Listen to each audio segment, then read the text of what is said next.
바울과 함께 일했던 사람들은 다 평신도였습니다. 브리스길라와 아굴라. 여러분, 고린도 교회를 시작한 그 부부는요, 자신들이 하던 직업, 그 일에 최선을 다하면서 가정교회를 시작했습니다. 누가는 의사였으나 그가 의사일과 함께 바울을 도왔습니다.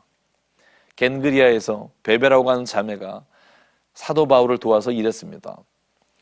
선교의 역사는요, 선교를 떠난 사람들에 의해서만 이루어진 게 아니라 그 선교지에서 자신의 삶의 자리에서 일하고 노동하고 그들이 일하는 그곳이 곧 하나님의 역사가 일어나는 곳이라고 믿었던 사람들을 통해 그의 삶이 전달되고 복음이 전해진 겁니다.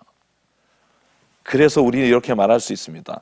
설교하는 목사와 선교하는 선교사보다 당신이 일자리에서 예수 그리스도의 삶을 살아갈 때 그것이 진정한 선교이며, 주어진 일에 열심을 다할 때 그것이 진짜 하나님의 일을 하는 것이며, 그것이 곧 예배라는 겁니다. 스펄전 목사님이 교회에서 목회할 때는요, 이런 이야기가 있습니다. 그때만 해도 교회의 교인이 된다고 할 때는요, 정식 인터뷰를 거쳤다고 합니다. 교인이 되려고 하십니까? 그리고 문답을 하고 교인으로 받아줄지 안 받아줄지를 장로님들과 함께 결정했다고 합니다.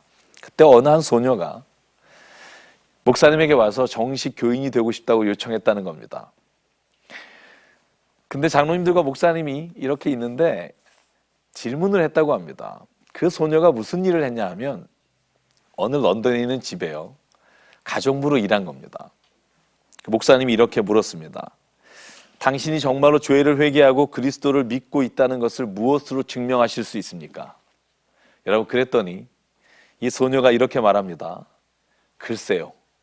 근데 목사님, 저는 집을 청소할 때 예전에는 그러지 않았는데 쓰레기를 몰래 구석에 숨기던 일을 이제 그만뒀습니다. 그때 스펄전 목사님이 이렇게 말했다고 합니다. 자매님은 이제 우리 교회의 정식 교인으로 받아들입니다. 예배를 열심히 나왔습니다. 내가 헌금을 얼마 했습니다가 아니라, 여러분, 이 소녀가 자기가 하는 일자리에서 내가 주님을 만나고 나니까, 내 죄를 용서해 주신 그분의 은혜를 체험하고 나니까, 내가 예전에는 속이고 거짓말했던 것들이 내게는 드러나서 이제는 그 일을 더 이상 할 수 없는 겁니다. 그것이 곧 하나님의 거룩한 일입니다. 그것이 곧 하나님께서 이 자매에게 역사한 방법이라는 겁니다.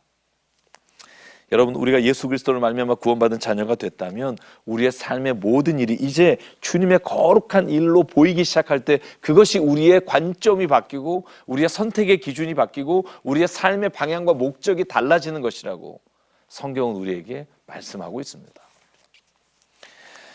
창피한 일이지만 제가 말씀드리면, 제가 몇 년 전에요, 집사님들과 함께 커피를 마시고 이야기를 나누고 차를 타고 그곳에 갔습니다. 다 이야기를 나누고 나오는데요, 주차장에서 주차비를 내려고 하는데 아무리 찾아도 없는 겁니다. 주차 관리하시는 분이. 한 5분 이상 찾은 것 같습니다. 그러다가 제가 이렇게 말했습니다. 집사님, 그분이 아마 없는 것 같은데 저희가 급하니까 이제 지금은 가죠. 그리고 운전하고 나오려는데요, 그 집사님 한 분이 이러는 겁니다. 잠깐만요, 목사님. 그러더니 주차비를 계산해서 그 주차 관리실 앞에다가 이렇게 올려놓더니 오시는 겁니다. 그리고 저를 향해서 웃으시면서, 목사님, 우리 예수님 믿는 사람이잖아요. 여러분, 그때 제가 얼마나 얼굴을 화끈했는지 모릅니다. 저는 찾을 만큼 찾고 노력했다고 생각하고 이제 그곳을 빠져나오려고 하는데요, 그 집사님의 그 한마디가 제게는요, 이 망치로 저를 때리는 것 같았습니다. 목사님, 우리 예수 믿는 사람이잖아요. 예수님을 믿는다는 것은요, 예배하는 자리에서 우리가 하나님께 열광적으로 예배한다는 것만을 의미하는 게 아니라 우리가 예수 믿는 사람이기 때문에 우리가 살아가는 자리, 우리의 가정, 우리가 일하는 그곳에서 예수님이 나와 함께 계시며 나를 통해 오늘 무엇인가를 행하실 것을 기대하는 것, 그것이 저는 우리가 예수님 믿는 사람이잖아요. 오늘 우리가 일하는 그곳이 예배 자리에 된 사람에게 주시는 하나님의 특권이라고 믿습니다. 마지막으로 오늘 일하는 목적이 무엇일까? 우리가 일하는 목적은요, 하나님의 영광을 위해서입니다.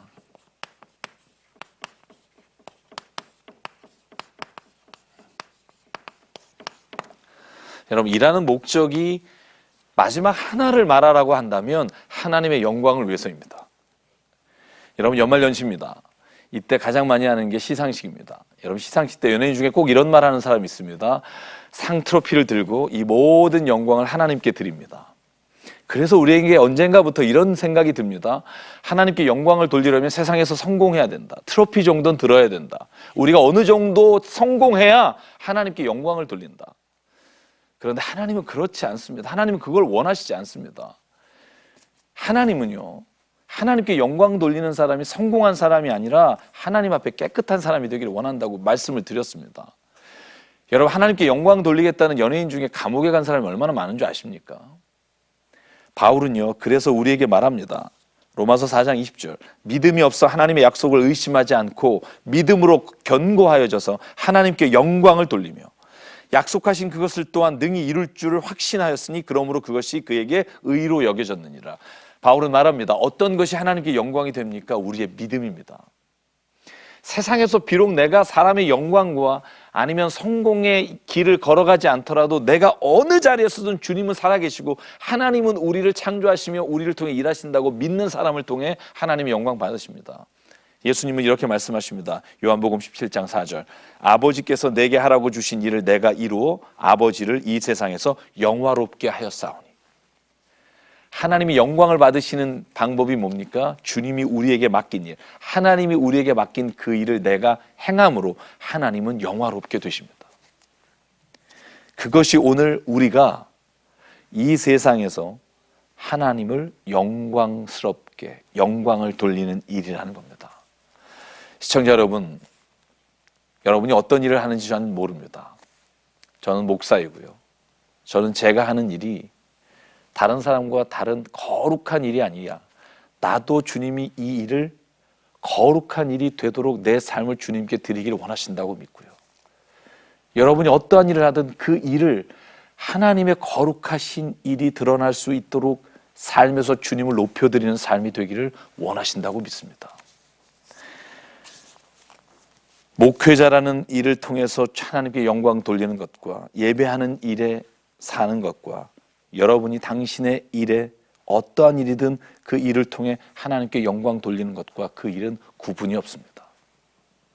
우리가 일하는 것과 예배하는 것은 하나님에게는 구분이 있는 것이 아니라 어떤 마음으로 하느냐에 따라 우리의 일이 거룩한 일이 될 수도 있고 세속적인 일이 될 수도 있습니다.